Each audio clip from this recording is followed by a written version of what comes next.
of thought when it comes to jihad. There's the Dar Islam, House of Islam. That means wherever you're living, it is an Islamic land. Land under Islamic rule where Sharia is dominant.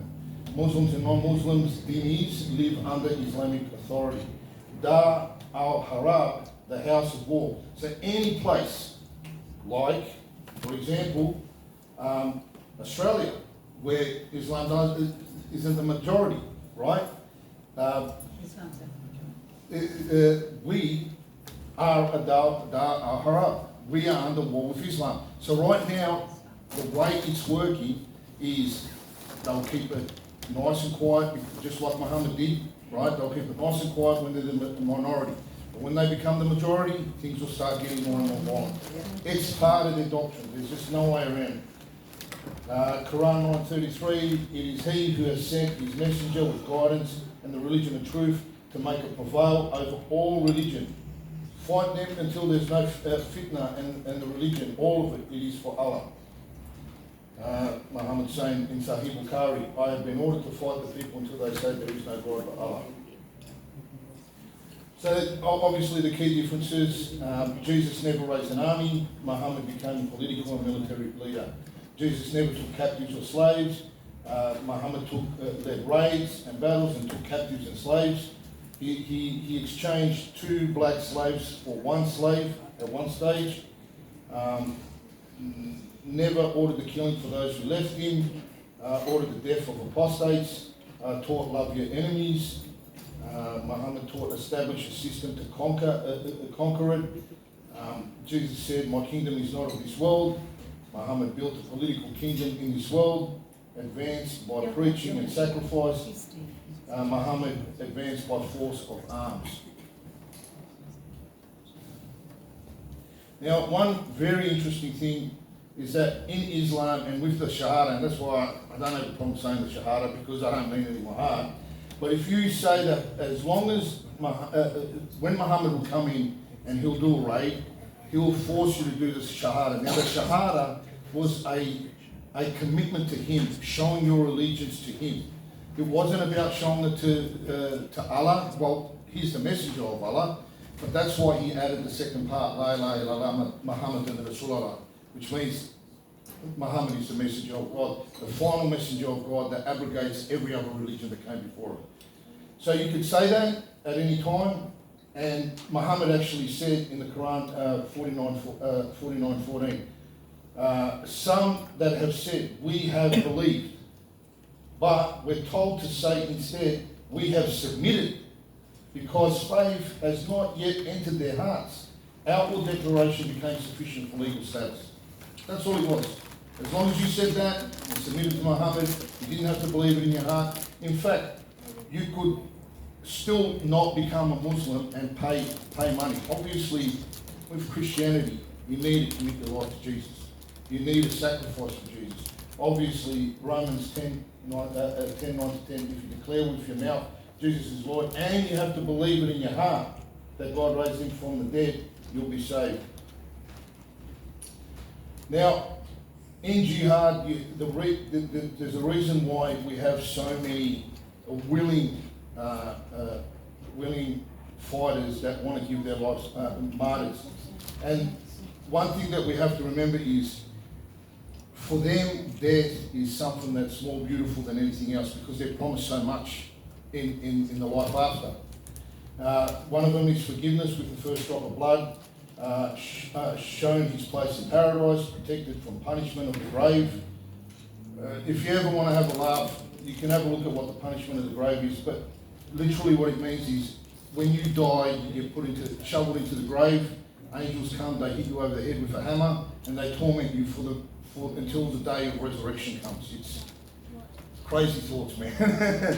But anyway, secured from the greatest terror, crown of dignity, a ruby better than the world, 72 companions, and you can get to intercede for 70 relatives. This is why this woman here says, mother of Palestinian terrorists, I will be happy if all my children are martyred. Why? Because first and foremost, they get to skip the line. You don't get punishment in the grave. You go straight to Jannah, straight to the heaven of Allah. You don't have to face anything else, and you get to intercede for 70 of your family members. It's fantastic. Okay. In the apostasy, Bukhari says whoever changes his Islamic religion, kill him. So this one's very important. With the jizya was ordered because Mecca was closed. Now, what happened was the polytheists were coming, and they were coming, and they had a pilgrimage. They would have a pilgrimage because where Mecca is situated now, there used to be a lot of idols that were there. Muhammad broke them all, but they'll still come and walk around Mecca. So what he did, he banned them from coming. In the Quran 9:28 to 29, all you who believe, indeed the polytheists are unclean, so let them not approach the al-Misjad, al-Haram, after this, their final year. And if you fear poverty, Allah will enrich you from His bounty if He wills. Fight those who do not believe until they give the jizya willingly while they are humble. So the reason why Muhammad ordered them to fight is because now they were no longer making income from being able to go to the al-Misjad. So how do they make money now? Fight and apply the jizya on them. It was a financial necessity.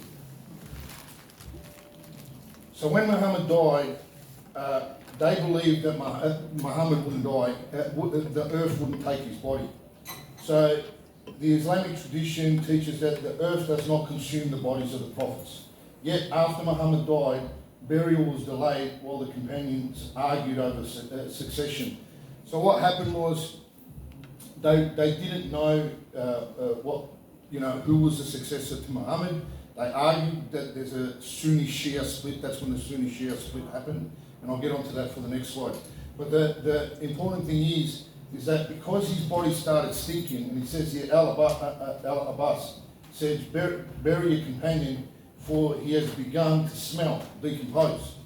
They believed he will never compose, but he started stinking, and everybody was like, I don't think he's coming back. So because of that, a lot of the Muslims, they lost their faith. And they're like, hang on a second, this guy lied to us, So what happened was a lot of them left. And because of that, Abu Bakr, he declared a war.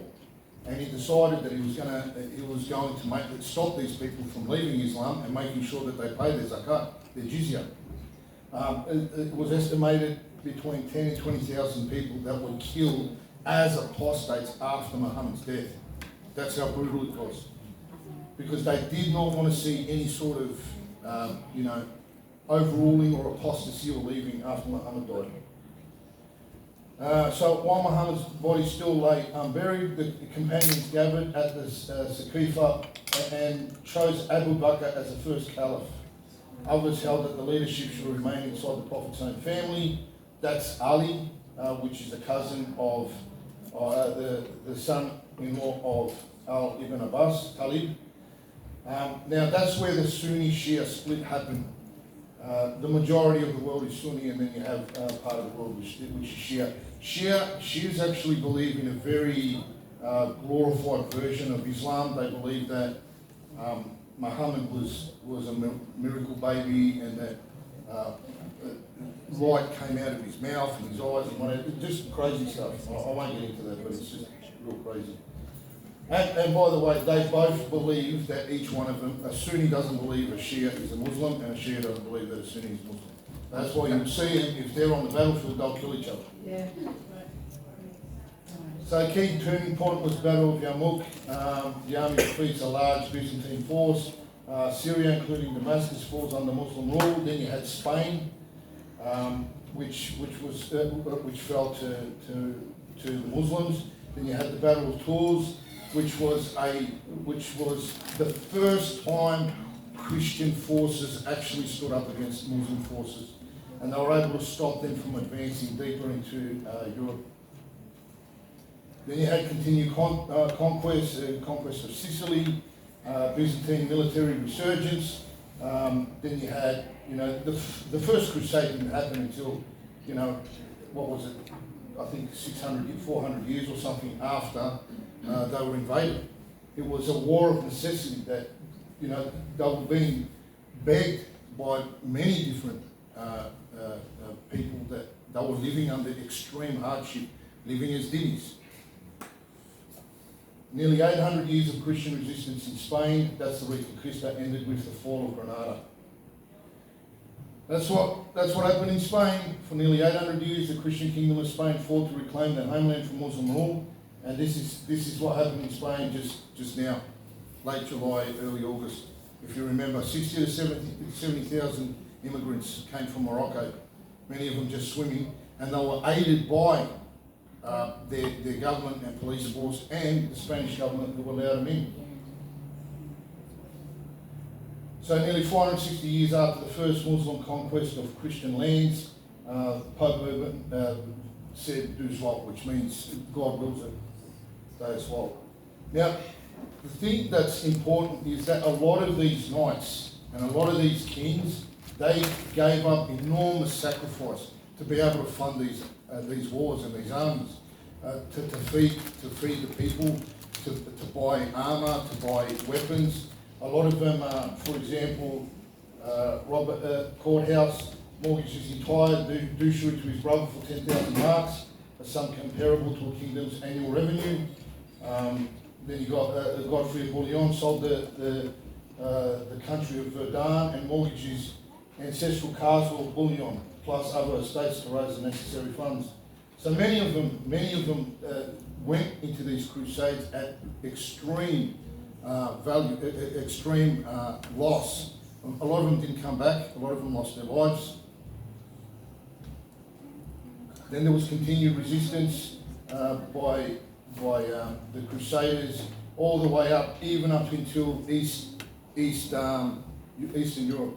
I am from Romania. Vlad the Impaler is who Dracula is based on, and they called him Vlad the Impaler because they used to hang soldiers off spikes, and it would scare the living daylights out of the Muslims that would come to invade. And a lot of them, the way he would impale them, he would do it where it would miss the vertebrae, and a lot of those people would stay alive for weeks sometimes.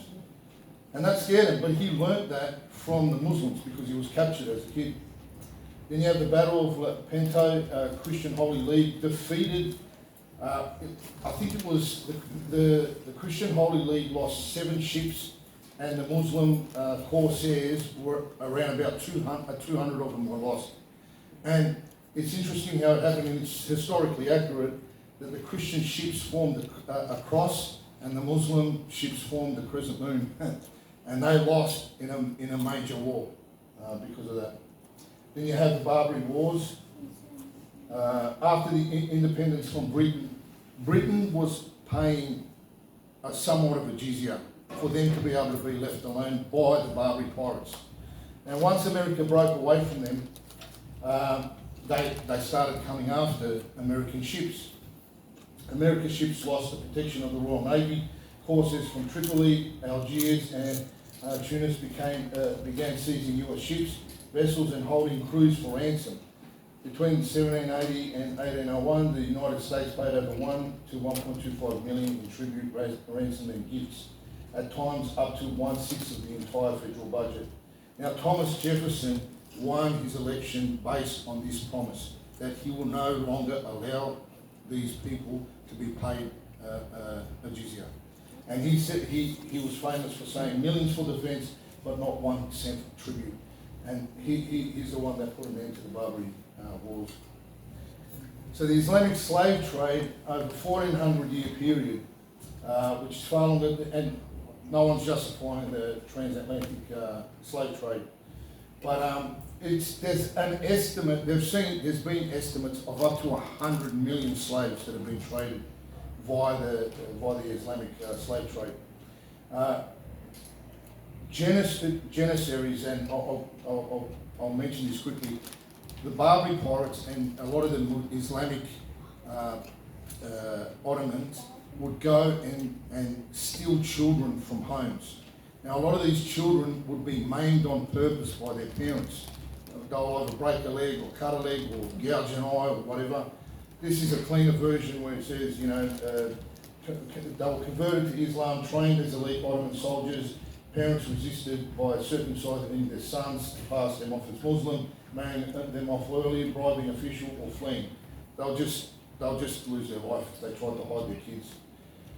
This photo was taken from 1880, where they found all those slaves that were ready to be taken, fattened up, and sold as slaves. So yeah, if you don't already know, yes, the Quran and Islam in general is a very misogynistic religion. Women have half a brain, so if you're a woman here, I apologise. You only have half a brain according to Muhammad. Now, it says here that Hadith Sahih Bukhari, women are described as deficient in intelligence. Deficient in intelligence and religion, the reason given for their testimony being half that of a man. Now, the interesting thing is the reason why women are told to cover up, O Prophet, tell your wives and your daughters and the women of the believers to bring down over themselves part of their outer garments, that is more suitable that they will be known as free believing women. So being free means that you're covered up and you're walking around like this. And not be abused. Now, the interesting thing is, if you walk around without a hijab, you're now identified as fair prey. That is the bottom line is you are now identified as fair prey. You are now allowed, as a Muslim, to be able to put your hand on that woman, because she's not covering up and she's not identified as a Muslim. Is that called haram? Sorry? Is that called haram? Haram, yeah, haram. In contrast, the Bible says, there is neither Jew nor Greek, there is neither slave nor free, there is no male or female, for you are all one in Jesus Christ. Now, the Golden Age, and there's a myth that a lot of inventions, mathematics and all that sort of stuff came out of the Islamic Golden Age. A lot of this was basically stolen from Christian nations that were already Christian, that had free thought. Islam, by rule, by law, by their sunnah, the sunnah means following the Prophet. Doing anything that the Prophet doesn't do is haram. It's called innovation. It's called bid'ah. So bid'ah is any religious or intellectual innovation not practiced by the Prophet Muhammad and the early generations. Strict classical teachings treated philosophy, speculative theology, and many foreign sciences as dangerous, bitter, and led to doubt. So you cannot, partake in philosophy or anything like that. There's an interesting statistic, and I haven't included it here, but out of all the Nobel Prize winners, Islam, which makes up 25% of the world, they only have 2 Nobel Prizes to their names, while the Jews make up 0.6% of the world, and they have about 26% of the Nobel Prizes, and Christians make up about 67%, and they make up around about 50%, something like that. I need to add this statistic to the video when it goes up. Now the Bible verse of the Quran, I don't know if you guys would have seen this image. It's how many cross references there are from the Old Testament to the New Testament. For this to be written by 40 different authors over 1,500 years, it's impossible. Only God can do that. The Old Testament confirmed by the Dead Sea Scrolls, New Testament 5,800 Greek manuscripts, earliest fragments from 125 AD, 63,779 internal cross references. Now Peter Stoner is a mathematician. He said that the odds of one man fulfilling just 8 messianic prophecies by chance is 1 in 10 to the power of 17. That's something like 17 quintillion. I think that's the number. So it's like covering the whole of Texas 2 feet deep in silver dollars and pick one mark pick the proper one, blindfolded. It's impossible. The Quran, on the other hand, claimed perfectly preserved word for word, yet there's multiple readings. There's multiple Qurans that have different narrations. And the Muslims will tell you all day long, no, it's the same Quran. No, there are changes, there are differences. Standardised by Uthman 18 to 20 years after Muhammad's death. So basically, a lot of people were dying in the wars. A lot of the people that knew how to recite the Quran. So under pressure from the people, they were losing all the people that memorised the Quran. So Uthman was forced to start writing it down. Problem was, there were a lot of people that remembered the Quran differently. So a lot of these people were getting killed. If they didn't agree with the recitation, they would kill them. And in the end, he made one consistent Quran that he stuck to, and he burnt the rest of the Qurans. That's what he did. In one of the hadiths, it actually says that a goat ate some of the pages of the Quran. I don't know. Goats eat everything. Yeah, so, but it was perfectly preserved, right? The most common text for the Quran is narrated by Hafs. Now the interesting thing is, you go to any Quran, you'll see on the inside narrated by Hafs. Pretty much the majority of the world's Muslims read that version of the Quran. The interesting thing is, Hafs was a known liar.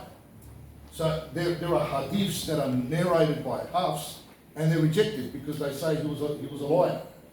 It's very interesting. So classical jurisprudence of modern patterns, Dal Harab thinking, the classical view that non-Muslim lands are ultimately to be brought under the Islamic rule, still appears in sermons, literature and rhetoric of some activist groups. Islam will dominate the world. I like, this one's my favourite, freedom, go to hell. That's great. It's insane. But anyway, blasphemy is free speech. Parallel communities, obviously when they move in, they're not told to, we're told to love our enemy, we're told to love one another, they're told to separate themselves from the infidel.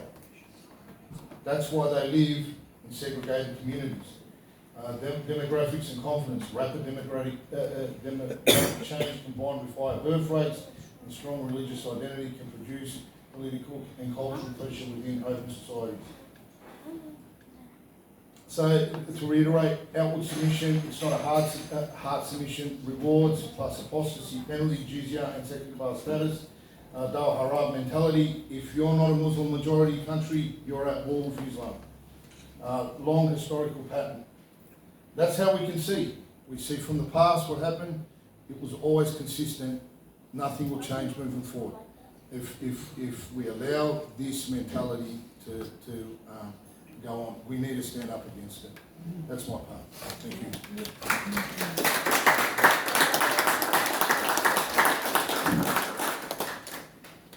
Oh, can you put it on? My hand is absolutely cooked. Let me change to yours.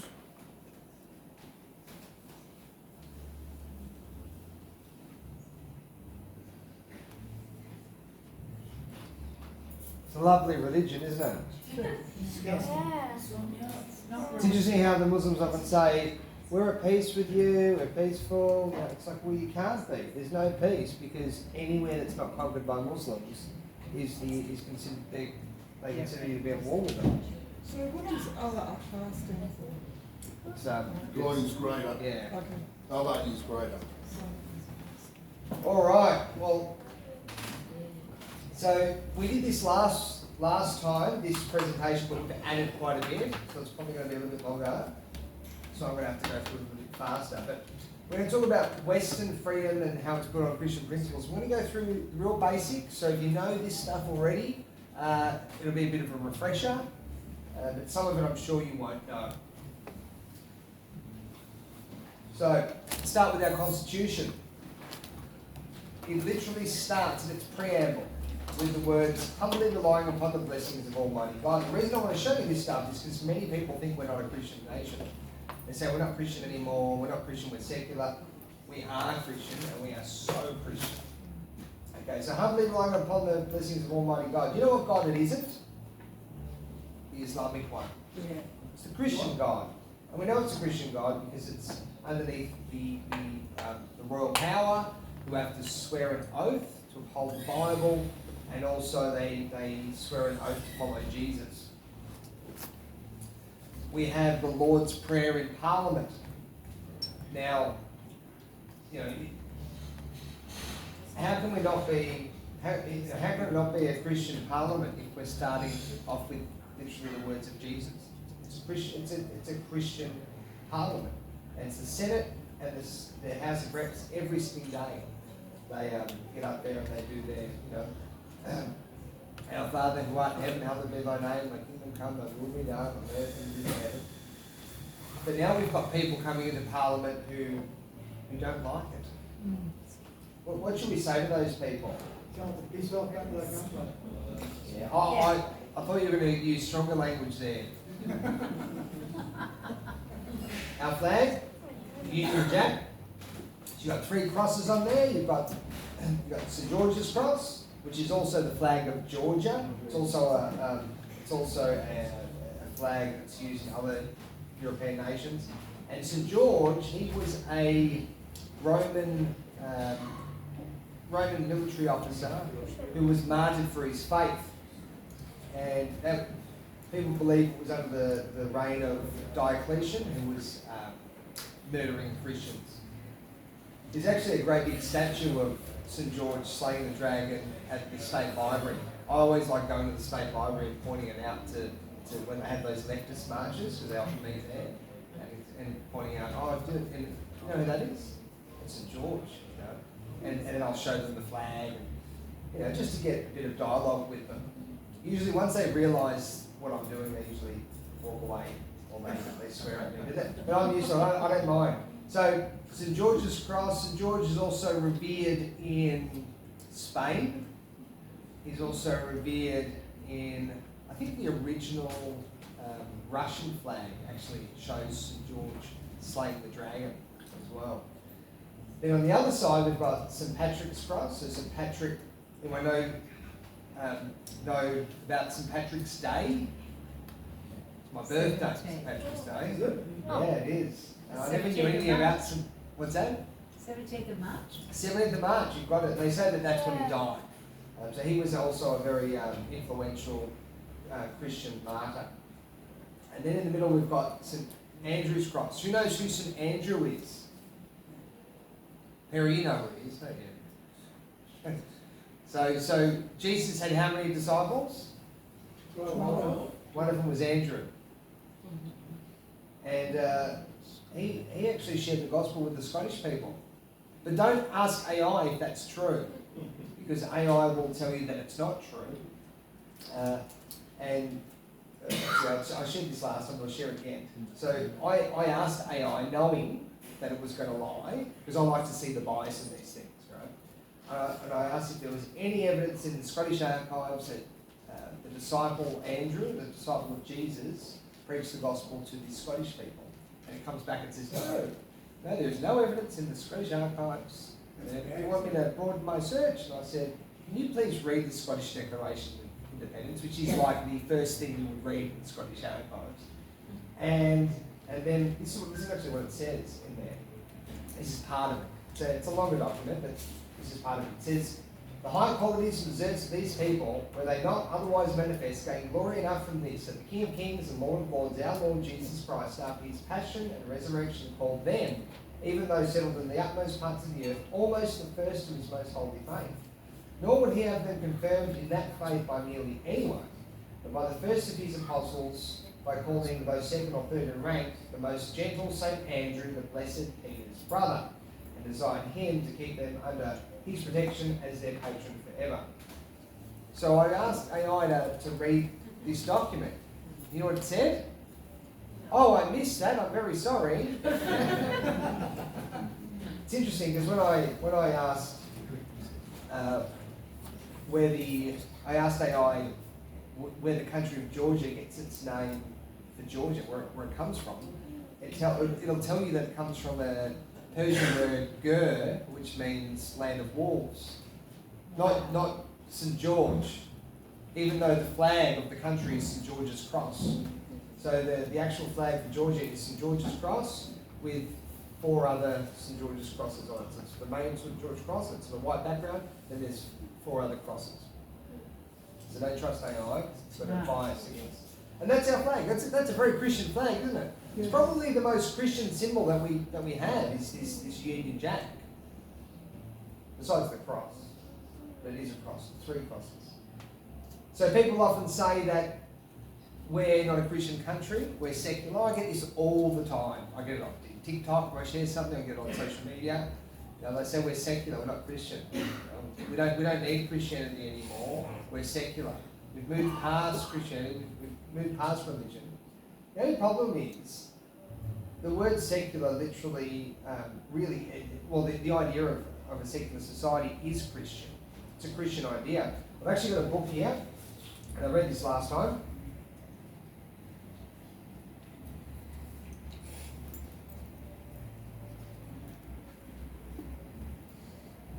Alright, hang on, it's going to take me a minute. It's quite dark in here. I was going to say, can you see? I sort of can see, yeah. I can see enough. I thought it was lighter last time. Maybe we had a light over there. Anyway, so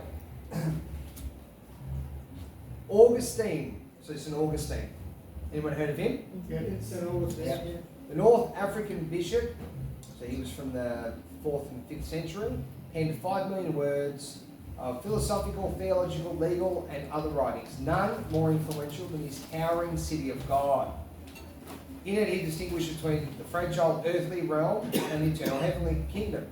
Rome, the city of man, might fall, but the city of God, expressed in the community of the church, was forever. This distinction was vital and novel when you consider how emperors had been worshipped for centuries.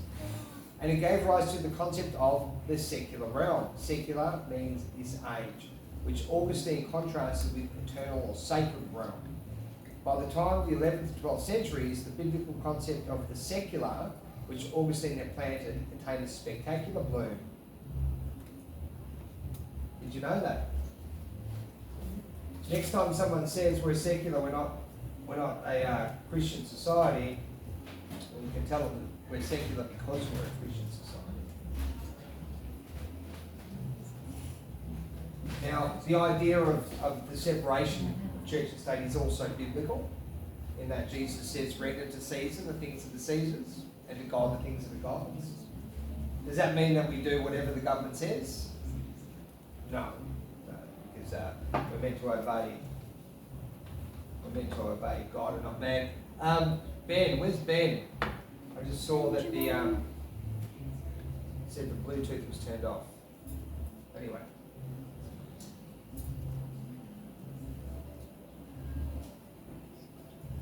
Equality. Now, the idea of equality between men and women, that's a Christian idea. And it's interesting as you talk to people about this, because people just have no idea when it comes to our Christian roots anymore, because they're not taught. You know, they go to school, they don't learn about, you know, the idea of equality is a very modern version of it. You know, when you see feminists, you know, with their no bras and their underarms. That's a with good hair. book, isn't it? Yeah. Yeah. And that's the idea of equality, but the actual idea is just that everyone's equal in value. Now, in a Roman Greek world, you were just a plaything for the gods, and especially in the Roman world, you were essentially just your value was based on your military might, your intellect, or family you came from. And if you're in the Greek world, very similar. India has a caste system. So you've got your Brahmins at the top, and you've got your Dalits at the bottom, and everything in the middle. So there's no equality there either.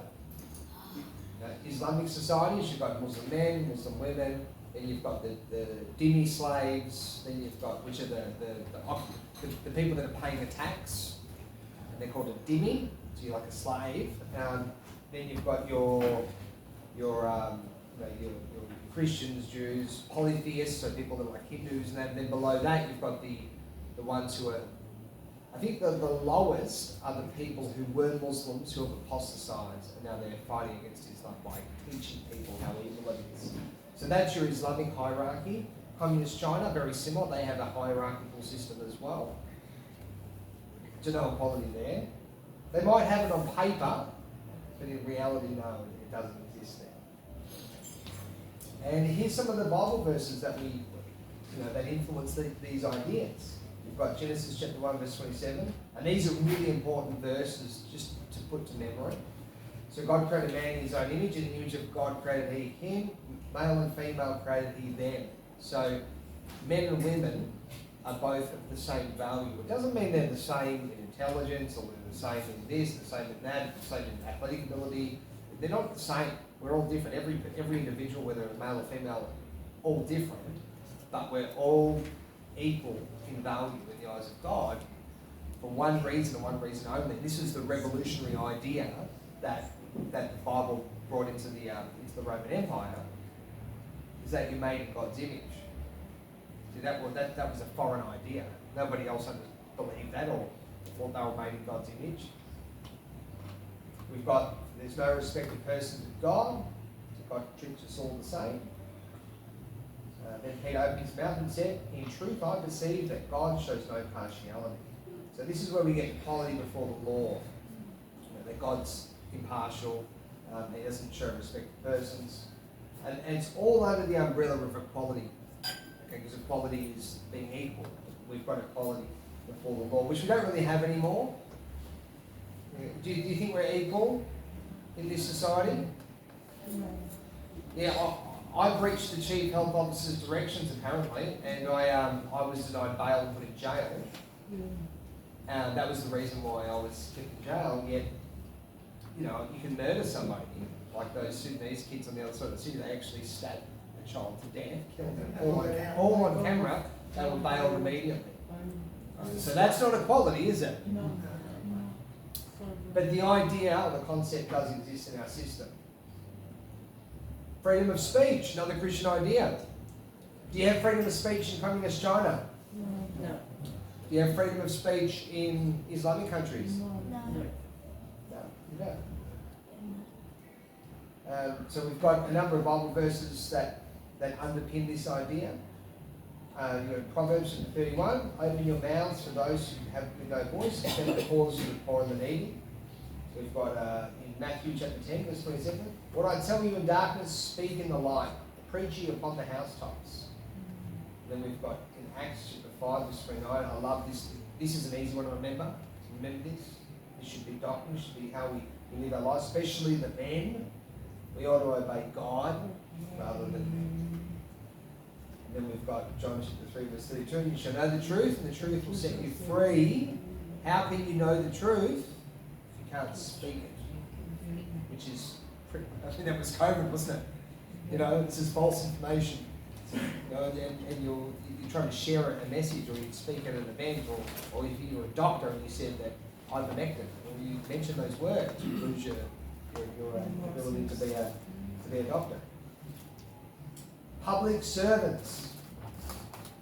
Where does that come from? It's a simple answer. It's always the same answer. Christianity. The Bible, yeah. That's right. That's what they're called ministers. You think about that? Why are they called ministers? Because minister is someone that's in a church. It's like a servant of the church. Because that's what they're meant to be. Now, are they? No, but they're meant to be, aren't they? Yes. And the reason that they're not is because people don't even know that they're meant to be, and that's I guess the ignorance of our society is what's destroying us. So you've got here in Matthew chapter 23, as Jesus speaking, he says, but he who is greatest among you shall be your servant, and whosoever shall exalt himself shall be abased, and whosoever shall humble himself shall be exalted. So to follow Christ in a society where you're meant to follow Christ, you're meant to be a servant. So the people at the top are meant to serve the most. And we have this again in the book of Mark. Jesus says, but it shall not be so among you, but whosoever desires to be great among you, or at the top, let him be your servant. And whosoever desires to become first, he shall be servant of all. For even the Son of Man, which is Jesus, did not come to be served, but to serve, and to give his life as a ransom for many. And that's interesting because there's a Bible verse that we read, we often quote when people marry. I married a couple a while ago, and I read this, the one where it says, "Husbands, love your wives as Christ loved the church and gave his life for it." And I asked I said, "Do you know what that means?" And he's like, I said, "That means you have to give your life for your wife." So you think of like the idea of the ship goes down and the women and children get in the boats and the men stay behind. That's culturally, that's a Christian idea. That's how we're meant to be as men as well. We're meant to be, we put others, the women and the children first. That was just a side note I wanted to share. Now this is something everybody should be learning in school. No one does. The Abolition of Slavery, which is a Christian movement. So, anyone heard of this guy, William Wilberforce? Yes. Amazing. He's amazing. He was a member of the Clapham sect. And other notable members of the Clapham sect were John Newton. Who knows who John Newton is? Heard the song Amazing Grace? Yeah. He wrote it. And there was another guy named Edmund Burke. Who's heard of Edmund Burke? Yeah. You probably heard the famous quote, "The only thing necessary for the triumph of evil is for good men to do nothing." They were all at the same church together. So that was a bit of a powerhouse in church. So John Newton was the pastor for Wilberforce. He was a slave trader who became a very devout convert, and he was a staunch advocate for the abolition movement. And Wilberforce was lobbying Parliament for about 20 years. He was almost going to give up on bringing legislation into the British Parliament to abolish slavery. John Newton, he actually would continually counsel him to just continue with his plight and that he'd be successful. And he was successful. And these are three, he looked this up, looked at Bible verses that influenced Wilberforce. Here's three that did. And he that steals a man and sells him, or if he be found in his hand, he shall utterly be put to death. So there you go. Slavery, in the Christian mindset, completely, it shouldn't exist. What Muslims will often do, and people that are like people that hate Christianity, they'll point out Bible verses that mention people having slaves. Now, there's one word in the Bible, in the Old Testament for slave, and it's also for servant. It's the same word. Okay, we say servant and slave, and they're different, but there's one word in the Hebrew, and it's eved. I said eved last time, but then my Jewish cousin said eved. I said it wrong, so I'm doing it correct this time. So if you watch this, Karen, okay, I still remember that's the correct way to pronounce the word eved. And what it means is anything from someone who says I'll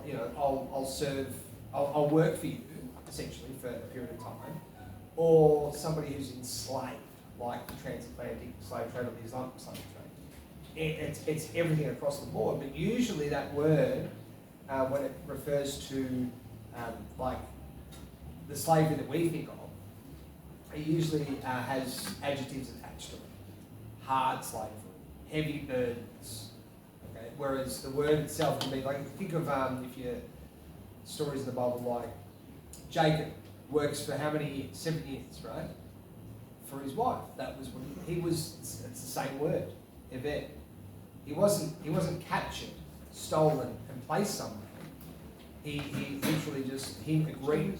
I want to marry this girl, Rachel. I want to marry her, and in order to do that, I'm willing to work for 7 years, and he did. He was given the wrong wife at the end. That's another story. Anyway, Acts chapter 17, verse 26. This is a really interesting one. And he, meaning God, has made all nations of men of one blood to dwell on all the face of the earth, ordaining 4 appointed seasons and boundaries for their dwelling. So the idea here is that God has placed people in certain places, and He's ordained them. So if you go out and steal someone and place them somewhere else, now you're acting in contradiction to God or against God. And we can't be doing that as a nation or as an empire. And then the Golden Rule, which heavily influenced the American abolition movement. Therefore, all things whatsoever you desire that men should do to you, even do so to them. And this is the law and the prophets. So the Slave Trade Act came out in 1807. So this made man stealing illegal. Right? So it didn't end the slave trade. It just stopped, made it. It didn't free the existing slaves, but it stopped people being able to go and capture people. I'm sure they still did, but now there was military might behind it stopping, and it was prescribed in their law that you cannot steal someone and take them over from place point A, point B, and enslave them. Then we had the Slavery Abolition Act in 1833, and what this did is this emancipated the existing slaves. So the people that were already in slavery. So imagine there's this Slave Trade Act in 1807, and you're a slave, you're like, oh, am I going to be free? Well, no, that's just they can't get any more slaves. Like, well, what about me? I'm stuck as a slave. I want to be free. And eventually they were. And in this act, if you read it, it actually outlines how the slave owners had to pay these people now, and it outlined all of their rights, and also that they had to be given apprenticeships, so that for the service that they're doing, they had to be given qualifications, so they could walk away with something. So it was actually really good, and it required 30 million pounds. That was the loan they took out, actually, the British Empire, and it was equivalent to 40% of their yearly GDP. So 40% of the whole. Think about this. Like we hear about how evil those white Western colonisers are. The same ones who took out a massive loan in 1833, which was only paid off, I think, in 2005 or 2015. 2015. Okay, so think of that. We've been paying off this, and we were part of the British Empire back then as well, until fairly recently. So this is our history that no one knows anymore. And why do you think that is? Because it's inspiring, and it would destroy that narrative of those evil colonisers, those evil white people. It completely destroys it. Now, England had already abolished slavery in 1772. I don't know if they really even needed this legislation until, I don't know. 1778 in Scotland, and then India had its own act in 1843. That's BS, though. It still happens in India. Still happens all around the world, but this stopped a lot of it. The abolition timeline for the USA, well, yeah, same. So the USA, the Civil War, many believe that it was about slavery. It wasn't, and the reason I know this is because you've got the northern states, and you have the Confederate states in the bottom. The Confederate states, some of them had already abolished slavery when this war happened. So the war couldn't have been just about slavery, and I believe it had something to do with the federal government forcing representatives from the other states to go to Washington against their will, and to the point of basically a gunpoint. That's one of the narratives. I don't actually know for sure. But part of what came out of this war, and I know a lot of people say that these wars are all manipulated. I don't care that much. What I care about is whether something good happens or doesn't happen. Because we don't have control of everything. We have a little bit of power, and obviously there are a lot of people that put that power to good use in this particular war, because that was the end of the slave trade in this part of the world. So another beautiful story with a lot of bloodshed, a lot of dying. And what I like about these kinds of presentations is it shows you a sort of a timeline of things that Christianity has brought into our world. Because we have 2,000 years of history to look back on, and we can see all these things that have happened that have actually lifted us up and set us high above the rest of the world. And people think it's because we're just better or we just got lucky when people heard it. It's because we were Christian. We lived by Christian rules. We had people who died to end the slave trade. People who died to end, the gladiatorial games. Do you guys? Has anyone heard about the what was his name? Telemachus. He was You've heard of Telemachus? Yeah. So this guy Telemachus was a priest. And this was around the 4th century in pagan Rome, 5th century.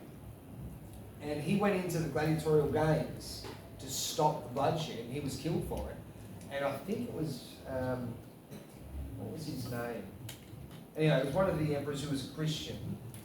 He was so moved at his call that he outlawed the gladiatorial games. And that was the end of it, because someone died to get their life to do it. Now, we still have a version of it, but people aren't being fed to the lions, and that's not happening.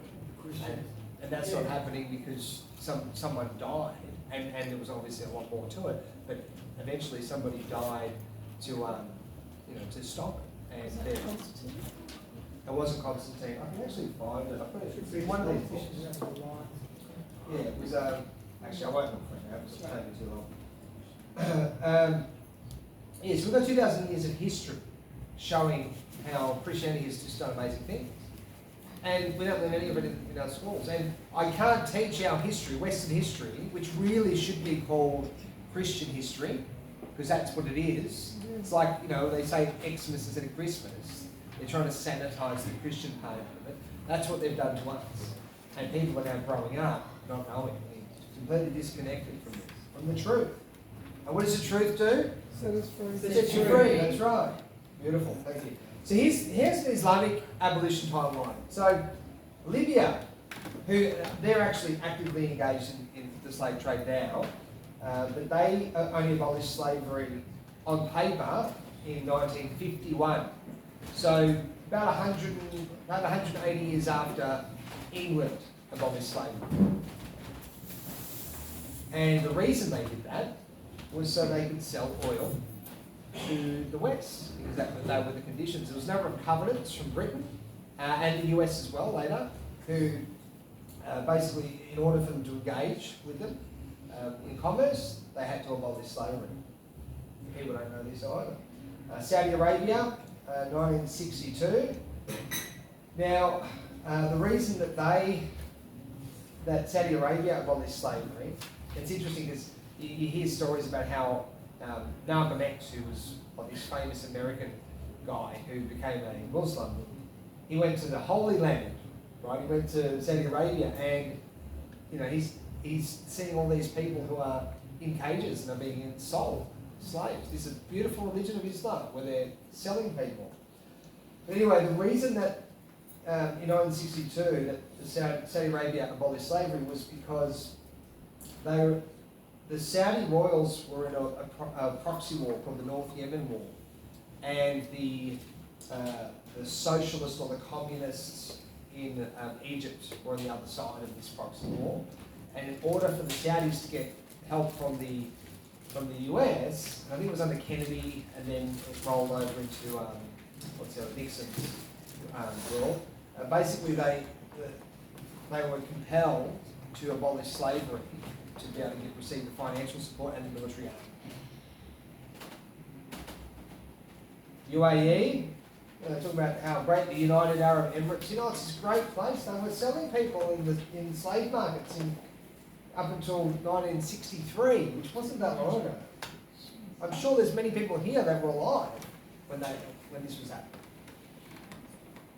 Oman, 1970, so that's 200 years after England abolished slavery on paper, and I don't think they had a massive problem with it at that time.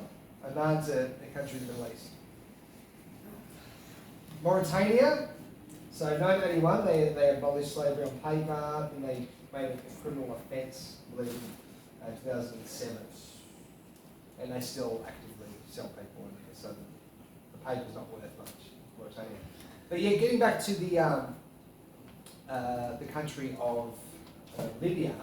So they abolished slavery in 1951 because of pressure from the West, but now they're engaging in slavery again. And I've mentioned this before, and people will say, yeah, that's because the Western powers killed Gaddafi. And obviously Gaddafi was managing that, and he probably was doing a good job of managing these things and keeping the place safe. But the problem wasn't created by getting rid of Gaddafi. The problem was already there. He was the band-aid on the problem. Because if you got rid of our leaders, we've got evil leaders here. If you got rid of them, would we engage in slavery? No. We culturally don't do that. We religiously don't believe in that. There isn't an issue there. There obviously was in Libya, and as soon as that band-aid was ripped off, the wound started to spread. So why did Islamic countries take some avoid slavery? Well, Islam doesn't prohibit it; it regulates it. So that's the issue. Their religious text that they have to defend says it is okay to steal people. And sex slavery. I mean, there's some horrible stories in their hadith of when Muhammad and his men went and waged war against the people, the inhabitants of a particular area, and the men were still alive, and so were their women, and then they took the women as sex slaves while the men were still alive. I can't think of many things worse than that. It actually makes you angry just to think about it. But they were never liberated by the gospel. And that's the difference. In the West, we've had the gospel. Now, people go, yeah, but we're secular, we're not really Christian anymore. We still have the rights and freedoms that go back to biblical verses that inspired people who literally fought and died for it, made it their life's work to enshrine these ideas into our society. Like it says in John chapter 8, verse 36, so if the Son sets you free, you're free indeed. We've got Galatians 5 verse 1. It is for freedom that Christ has set us free. Stand firm then, do not let yourselves be burdened again by the yoke of slavery.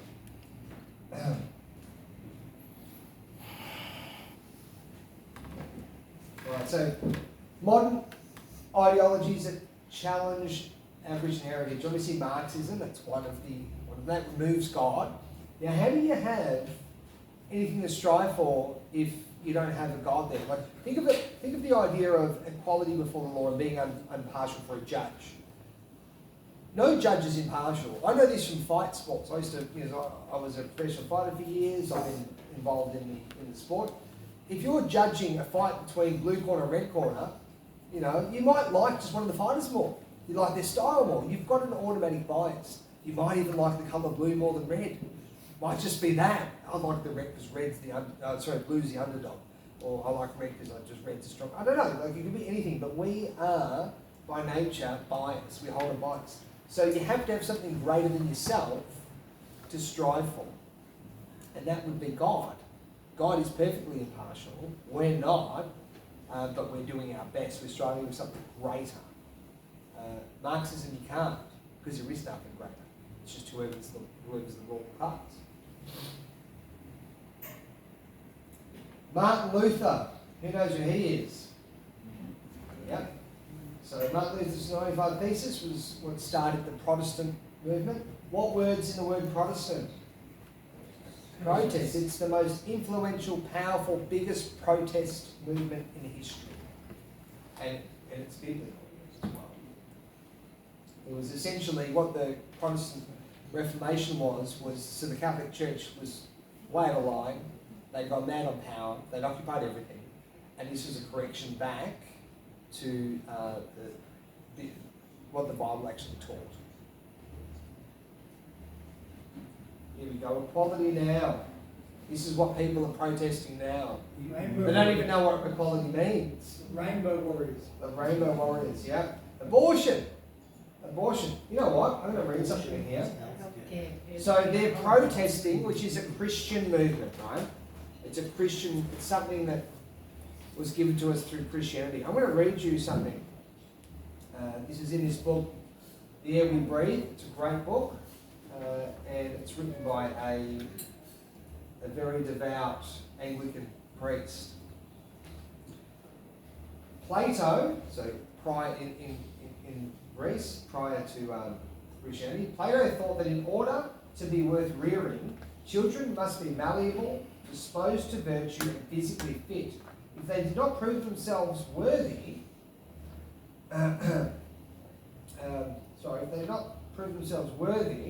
parents and properly dispose of them in secret, so that no one, this is Plato, will know what has become of them. Aristotle thought defective children should be exposed, that is, discarded at rubbish tips, abandoned in hillsides, thrown down wells and drowned in rivers. As to exposing or rearing children born, let there be a law that no deformed child shall be reared. In other words, it would be immoral not to do so. So this is the mindset of the pre-Christian world, and it was actually the Christians who would go and save the discarded babies in the Christian world. They were the ones doing it. And now we've reverted all the way back to this. Abortion is healthcare, killing our babies. There was another one I wanted to read to you actually, which was very interesting. It's this one. Maybe it's not there. But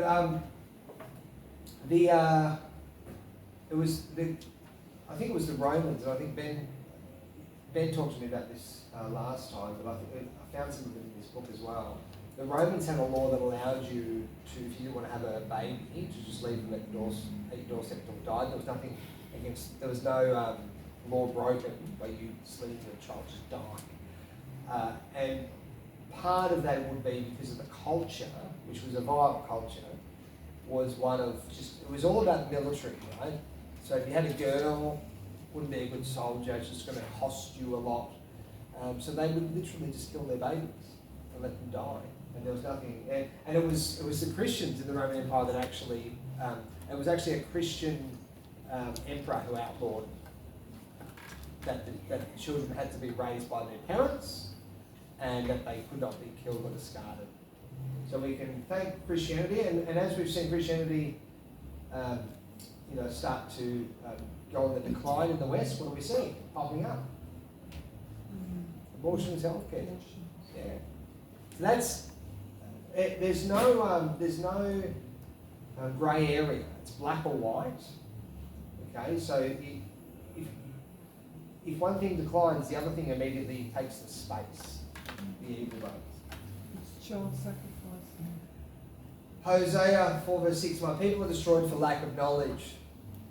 And actually that's a clear example of it. You're killing your own babies and themselves because of doing it. Too much is given, much will be required. So the West has been given extraordinary blessings, we've been given so much. So we've got a great responsibility to carry that to the rest of the world. But we haven't been, because our children don't understand it. In fact, most of this stuff I didn't know until more recent years when I went down the rabbit hole and I learned all sorts of things, a whole lot of rubbish too, but I found all this stuff. And then I realised there's been a monumental and massive cover-up of our Christian history. How is this?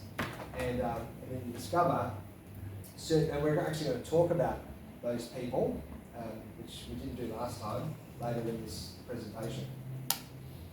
Contend earnestly for the faith, which was once for all handed down to the saints. So when it says the faith, this is old archaic language. What I want you guys to do is to understand this knowledge, to share it with people. Enter debates with people.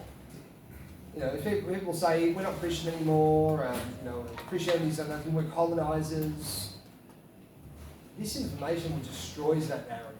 And that's why I want you guys to contend with people over these principles. Okay, so in the West, and it really is Christendom, we're the abolition of slavery, we have freedoms you don't enjoy anywhere else. The laws that were robust, and that you had the right to appeal, the right to a fair trial, the right to be heard, the right to a jury of 12, like we have with 12 disciples, 12 elders of Israel, that's where that comes from. Education, science, because people were thinking above themselves, outside of themselves. Is this our culture? No. But it will become the culture if we don't go to work at breaking down these false narratives. And different strokes for different things. We've all got different abilities. Not everyone's going to go out there and fight and be a warrior. Not everyone's going to be an intellectual that breaks down the false narratives in debates. We all have different abilities. But we all have an element of power, like a small part, a small bit of influence. It might be just within your own family.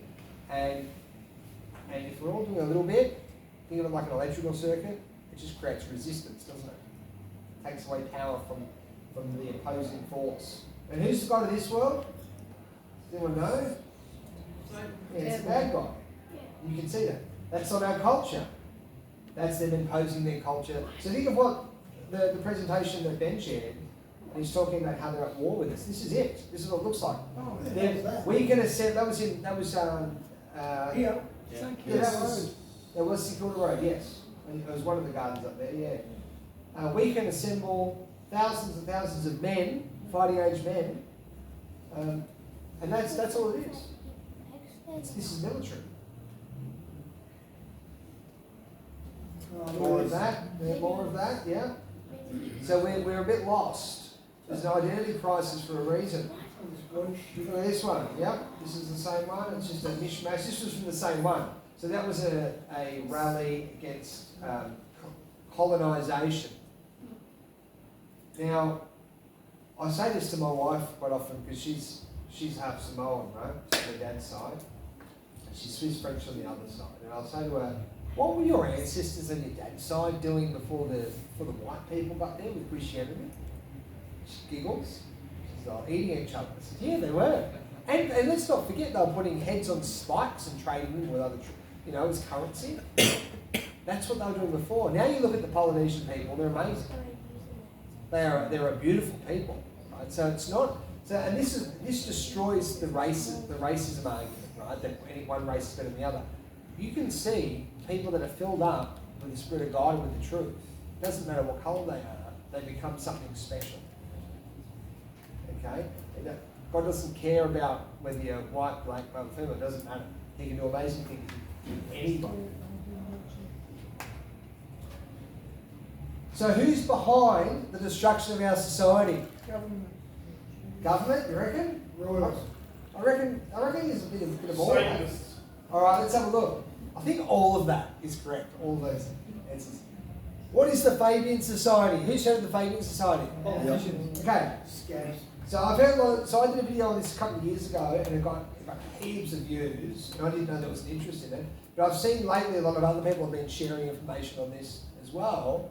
So I want to share some things that maybe some people know that maybe don't know the full, don't have the full explanation on. And I want to share some things that I think are really interesting. So the Fabian Society was a British socialist organisation.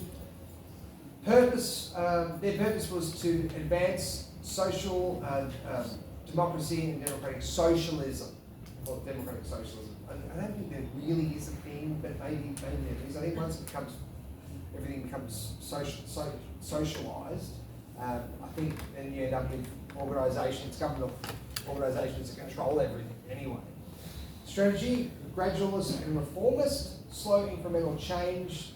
So what they're doing is they're gradually wearing you out. And Bob Hawke was a member of the Fabian Society, and he actually spoke at their 100-year anniversary in 1984, and he literally mentions this gradualism or political gradualism 4 times.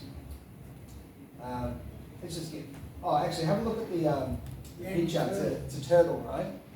And it says, "When I strike hard." So we'll just remember that.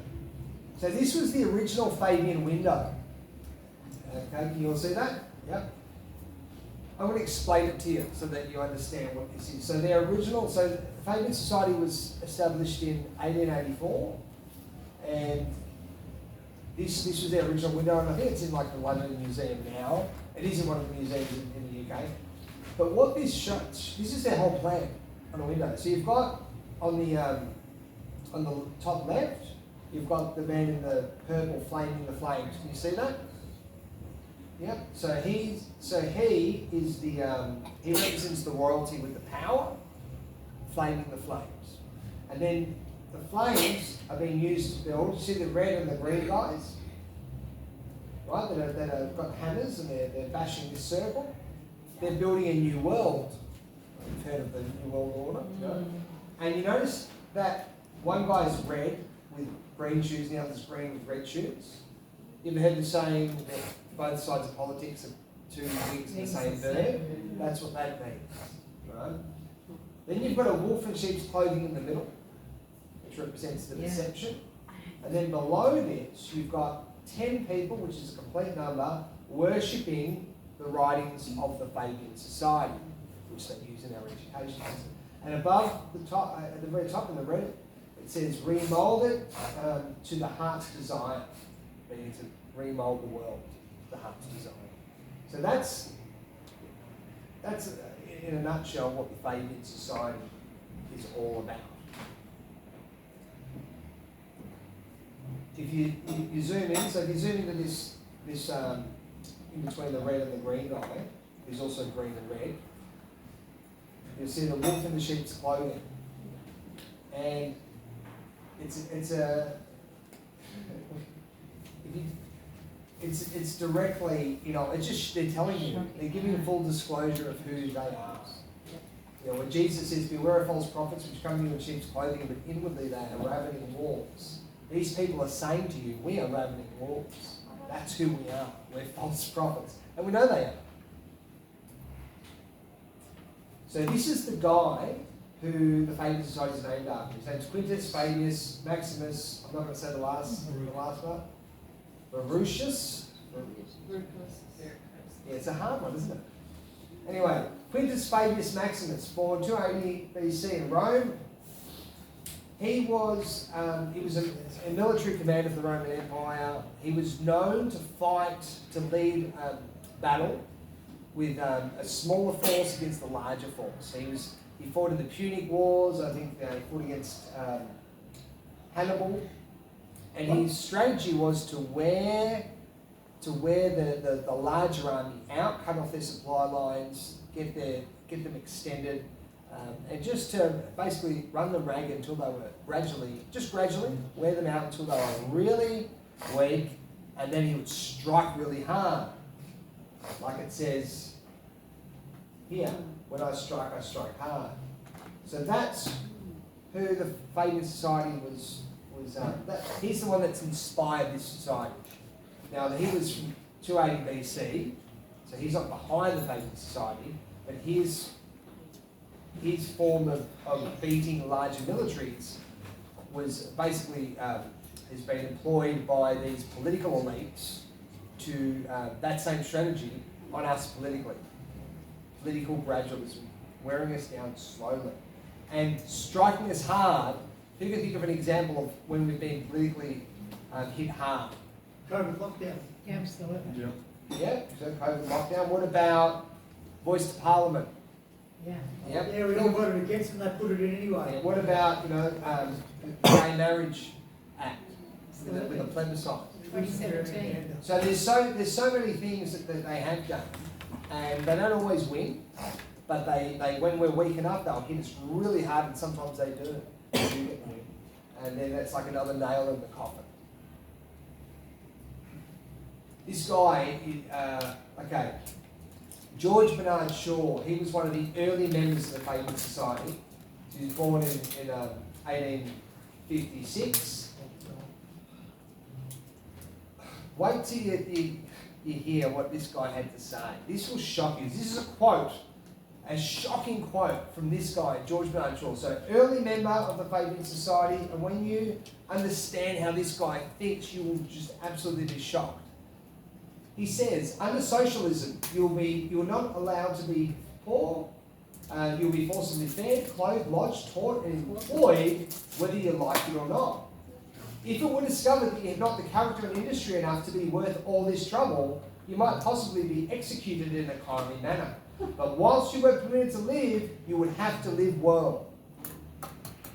These guys were psychopaths 142 years ago, and this society is still controlling us today. That's UBI. So this is how these people think. That's what they want for all of us underlings. These guys are all Fabians. There's many more. Got Paul Keating, got Penny Wong, Gough Whitlam, Kevin Rudd, Bob Hawke, he spoke at the 100-year anniversary payments.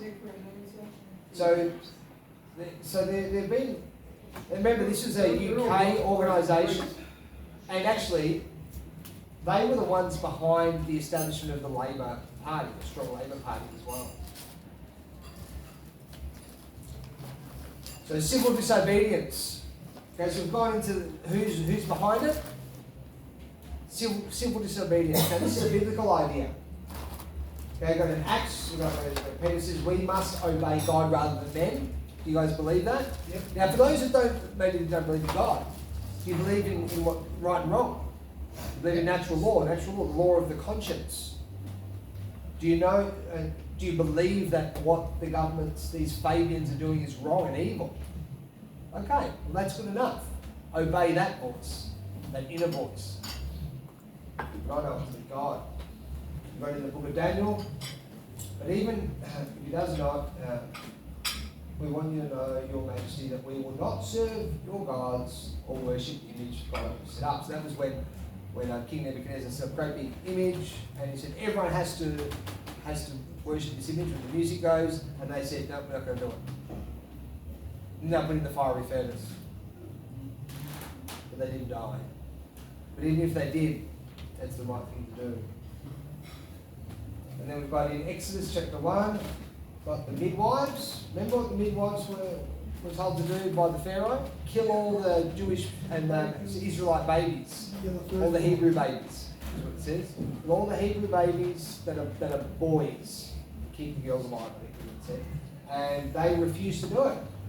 The midwives, whoever, feared God and did not do what the king of Egypt had told them to do. And they let the boys live. So, civil disobedience is biblical. As a Christian society, we've looked at how Christian we are. That's just in part. You can't deny it. I mean, even our ministers in Parliament, they're called ministers. Why? Because they're meant to be servants. It's where public servants comes from. So, we have an obligation as biblical Christians to disobey evil laws. And we need to do it with confidence and courage and faith. Now, Martin Luther, and I've got some of this out. So we're reading Augusto Zimmerman's book, The Legal Right to Disobey Law, and this is fantastic. I think everyone should read this because it gives you the whole history behind, in the Christian world, which is the Western world, behind civil disobedience. There's heaps of really good quotes in there. This is from Martin Luther addressing the magistrates. This is what he said to the Christians and how to address magistrates. Gracious sir, I owe you obedience in body and property. Command me within the limits of your authority on earth, and I will obey. But if you command me to believe or to get rid of certain books, I will not obey. For then you are a tyrant and overreach yourself, commanding where you have neither the right nor the authority. So this is Martin Luther, the guy who was behind the biggest the Protestant Reformation, behind the biggest protest movement in our history, and the most influential one. Pope John XIII on civil authority. Since the right to command is required by the moral order and has its source in God, it follows that if civil authorities pass laws or commands anything opposed to the moral order, and consequently contrary to the will of God, neither the laws made nor the authorizations granted can be binding on the conscience of the citizens, since God has more right to be obeyed than men. Otherwise, authority breaks down completely and results in shameful abuse.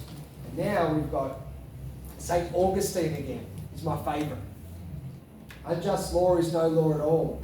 When government commands what is wrong, the distinction between such government and a criminal gang effectively ceases to exist. Justice being taken away, then what are kingdoms but great robberies? Well, what are robberies themselves but little kingdoms? The idea that a tyrannical government is not really a government at all, but a criminal gang masquerading as a government and is therefore not entitled to the obedience that governments, properly so called, can claim. So as Christians, or even if you're just an identifying Christian, like a Western person, you've got every obligation to disobey the law. overthrow these. And they've really domesticated the men. The men have been domesticated well and proper, and we need to get that spark back. Because you've been willing to, like Telemachus. New age Talk- sensitive who- guys. Well, like Telemachus, where he literally went to his death to stop the bloodshed in the arena, in around, I think it was like 410 in Rome, and that was it. The emperor said, "That's it. I'm impacted here. That's it. We're going to outlaw it." That stopped all that bloodshed. One man. Obviously, there was a lot of people pushing this way, but there's one man's sacrifice, and that went down in history. And like he's done something that, and that's the greatest form of love too. If we read our biblical text, it says, "Greater love hath no man than this, and a man lays down his life for his friends." So the idea of giving your life for others, that is the epitome of a warrior, someone that will give that's all in for the good. So here's your call to action: contend for the faith. It's not about being religious here, but know your heritage, teach the next generation, defend Christian values without apology. Don't apologise for it. Be bold as lions. Speak up when they're under attack. Protect the freedoms we've been given. Contend earnestly for the faith, because our inheritance depends on it. Thanks for listening, guys, and God bless. Now, maybe we'll do some questions. Oh, and before we do that, Peter Reen. Where's Peter Reen? Is she still here? You just want to promote, there's an event coming up next Thursday. Next Thursday, we're bringing Joel Jamal down from Sydney, and we're going to run an event at the Polish House. Oh, yes. Stoke Road, Roadville, right? It's $10, and we're going to just ask people to come. We don't care if you're One Nation, Family First, Liberal Party, Nationals. If we don't all work together, we're not going to get rid of this rotten Labor government. Right? We just have to get people. I don't care which side, which party, as long as you're on the right side of the party, right side of politics. Come next Thursday, Polish House. Is that where you did your talk there that night, Nick? Yeah, we've done a lot of events there. Yes, Yeah. he's done What it. time? He's done it. What time? What time is it? 6:30 to 9:30 Good venue, next that. Thursday. And Peter Reid, Yeah. should mention all the speakers. Well, it's all different parties, so we'll have Family First, we'll have One Nation, we've invited the Liberal Party, we'll have a Libertarian guy, so we're gonna have people from each of the different political parties. It's not about a party, it's about getting rid of Labor. When's So that next please, Thursday? put it out there, can you send it to these people? Have you got Yeah, people? I'll post something up on my social. Yes, so Yeah, please same here. pass it round, we really wanna fill that house. We've got Gerard Reddick and the CEC, which have joined and Is merged. Jared by Reddick the way. around here, or is he in, isn't he Adelaide? Reddick has merged with the CEC, Hang which on. has got one of the best policies in Victoria. Okay, But yeah. they- Oh, well, why don't we talk? You can talk to Peter Yeah. Reen after about We've it. invited him to the Victorian state election. No, Right. no We worries. need to Right. get- we need to get them out. Thank you. Thank you. And just while it's in my mind, just if you want to support the venue, please do by getting a drink or a meal or something. I know that you guys have been. I'm just putting it out there so you remember. Any questions? Yeah. Is the Freemasons similar to Fabians? No, it's totally different. Yeah. I think in Freemasonry we've got because I think this is the Fabian Society is a socialist organisation. You're all assholes, though. Yeah. Yeah, no, it's different organisation. Any other questions? Easy. Thank you. Oh, Yeah, I'll just do an interview later. yeah, sure. All right. My children there and their mate be happy because they want to go home. Yeah, fair enough. Yeah. Where do you get the nice Templar shirts, mate? Yeah, we sell them. Look at that shirt. We sell them. There. Look at that shirt, right? Yeah, how good are they? Yeah, so these are our Proud Infidel t-shirts. That's how we fund all the stuff for our ministry. We've got a Templar cross there, which represents the Crusades. You've got the knight there, a Proud Infidel. So it's a clear message to you know, the Islamic jihadis that this is how we think, and it just shows that we're not scared of them, and we will actually defend our land. So that's the spirit behind it. Do you like it? Yeah, you've got to have a bit of boldness to wear it. So if you don't have the courage, don't get one because you won't wear it. But yeah, when you wear this, what do you think what idea do you think it invokes in a Muslim's mind? What do you reckon? They're going to kill you. Sorry, they're meant to Well, kill they you. know that I think it invokes the idea that I'm not scared of you and I'll defend myself and my family and our land. That's the idea we want to present Okay. with it. Yeah. Any other questions? Finished? Thank you so much for being here and supporting our event. We do this because we want you guys to share this information. And just to summarise, Abolition of Slavery, that was us, our stuff. The freedom of speech, it's Christian stuff. The protesting, that's a Christian idea. Equality. Equality between men and women, equality between all people, equality before the law. This is a Christian idea. The idea of secular society, that's a Christian idea. This is not a Christian idea. Remold it to the heart's desire. You've literally got the whole image of the new world order right in front of you. You've got the people at the bottom, all worship. I'm going to go over this again. Okay, you've got in the top left, you've got the man flaming the flames. He's wearing purple. That's the royal power.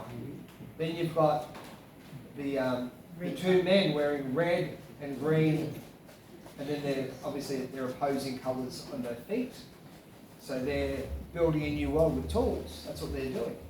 And isn't it interesting that you see that, the left and right? So the red guy, he's wearing green shoes, and the green guy's wearing red shoes. So they're part of the same. And then below that, you've got the 10 people worshipping the writings of the Fabian Society.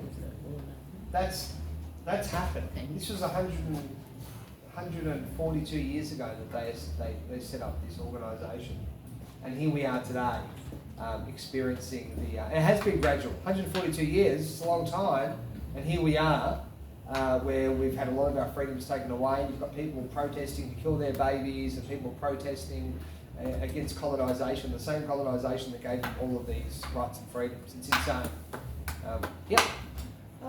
Topher Field was having an interview with Carl Stefano. Yeah, I saw that. About the Fabians. Yeah, a lot of people are talking about it now. Yeah. So there's a real awareness about the Fabians now. Yep. Can So you hopefully repeat that? What was that? So there was Topher Field was doing an interview with Carl Stefanovic about, he was talking about the Fabian Society. Okay. All right, guys. Well, one more. Yep. Do you guys try to present this to police or politicians, like the dangers of Islam? No, there are people that do that. I mean, even if you do, the politicians are, unless you've got a good politician, they probably already know, and then the rest of them are part of it. They're happy to bring them in to clean up the mess, so they make us, because the idea of the Fabian Society is to literally gradually wear us down and turn us into a socialist utopia. That's their goal, and bringing in all the mass immigration is part of that goal. Yeah. Anyway, yep. Well, how often do you hold these events, Nick? Maybe once every couple of months. Yeah. We try to add something different each time as well. Yeah. Plug the channel, the ChristianWarriorProject.com. If you guys want to support us or see the latest, see the latest news, go to the ChristianWarriorProject.com, and also on YouTube, the Christian Warrior Project. We put up videos, probably 2-3 a week. And if you want to get a t-shirt, you want to be a proud infidel like me, my oldest boy Eli's at the back. He wants to sell some t-shirts. This is Anyway, thanks for coming, guys, and don't forget to get another drink, something to eat, and support Simone, who's just awesome. We love you, Simone.